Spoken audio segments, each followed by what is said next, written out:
So there's a lot of pressure on all teams when it comes to the postseason, but some more than others. Who has the most pressure on them in the 2024 NBA playoffs? Well, let's take a look. I ranked the teams 1 through 20 in terms of who has the most pressure on them. At 20, it's Denver. They won the championship last year. They like the sky is not going to fall if they lose this. If they don't win it, swig of water for the working man. Sorry about that. There is not going to be any panic about what's going on. There are a lot of young players getting some really valuable minutes on this team. If this is a year that doesn't end in a championship, there isn't going to be mass panic. Like it should. Like they're the best team right now, but they just won it. There's a bit of wiggle room there. Coming in at 19, it's Atlanta. No one is expecting anything from Atlanta. Maybe I should have put Chicago here. I just kind of put them back to back. Like Chicago is 18. Maybe there's the slightest bit more pressure on Atlanta because you're figuring out what to do with Murray and Young coming up in the offseason. So who knows? But I do think that there is like no pressure or expectations on these teams. And both of them, I think, need to go through not seismic changes, but pretty substantial changes coming up in the offseason. At 17, it's Sacramento. They just had a great run. This is like the first time they've had back-to-back competent seasons in 20 years. And they're really banged up going into this. So I don't feel like there is a whole lot of pressure on Sacramento. There's a lot of expectation that they're going to be one and done tonight. At 16, it's Orlando in the we're just happy to be here category. They defended their asses off all season long to get to this point and have really battled and have set a high level foundation for this team moving forward. But if they get smoked in 5 by Cleveland, no one's going to be writing panic pieces about what's happening in Orlando. At 15, it's Oklahoma City.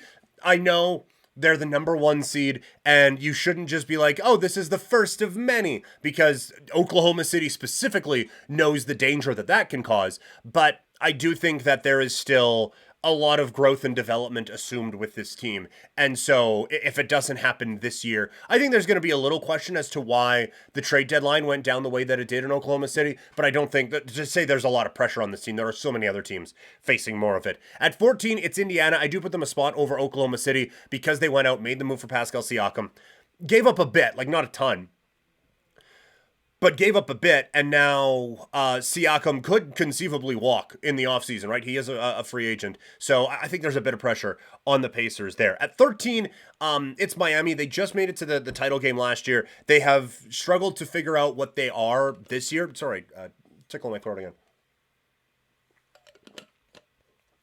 So they have, again, sorry about that. They have kind of struggled to figure out like who should start, who shouldn't, what rotations really work for them this year. And so it's a bit of a down year out in Miami. But they've had a few good runs in a row here. So I don't think there's a whole lot of pressure on them. At 12, it's the Knicks. A bit of pressure because it's New York.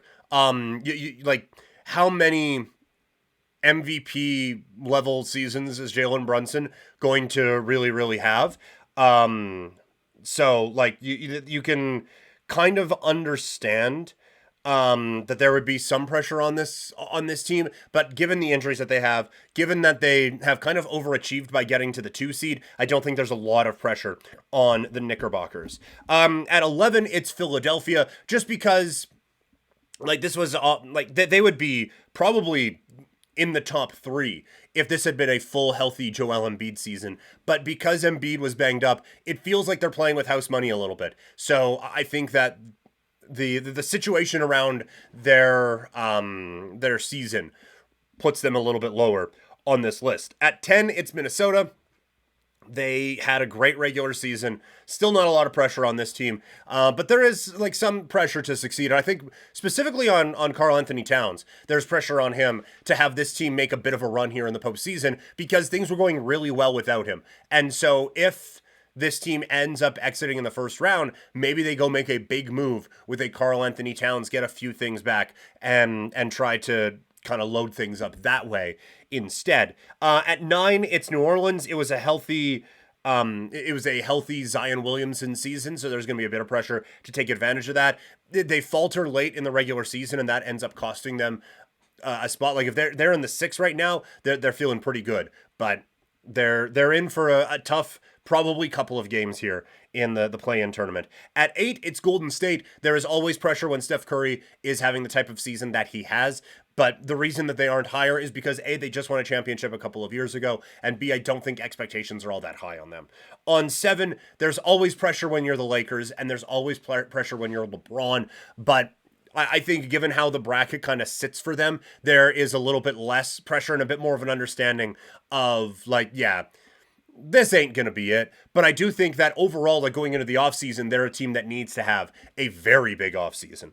At 6, it's Dallas. How many more years are you going to get of Kyrie behaving himself for 82 games and being this locked in? And how many more years of Luka are you going to waste just being good? There needs to be, I think, some real significant strides here in Dallas this year, given how well they performed in the regular season, given the star player that is Luka Doncic, and the relative lack of success they've had around this time of year with him. At 5, it is Cleveland. If they lose in the first round, significant changes are coming to this roster.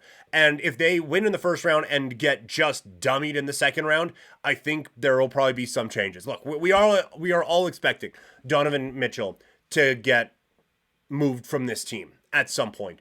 So I do think that there is going to be an interesting situation around them. But if they falter, then all of a sudden I think bigger questions get asked out in Cleveland. Coming in at number 4, it's Milwaukee.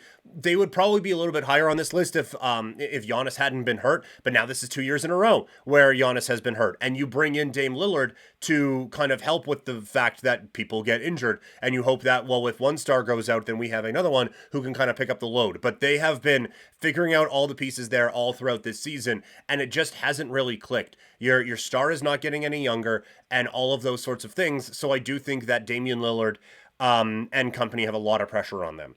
At 3, it's the LA Clippers. Kawhi and Paul George have not had a ton of success out in LA so far, and it's getting to the point where it needs to really happen with this group to make some kind of noise out there and kind of justify the big tickets that these guys have.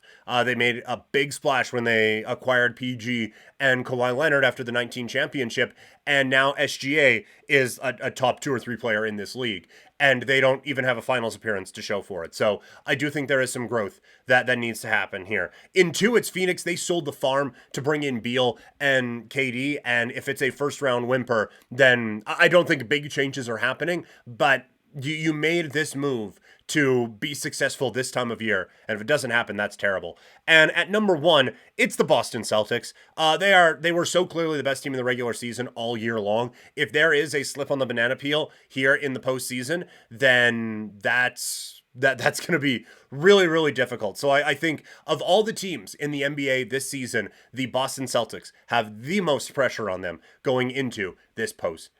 So that's it for the basketball talk today.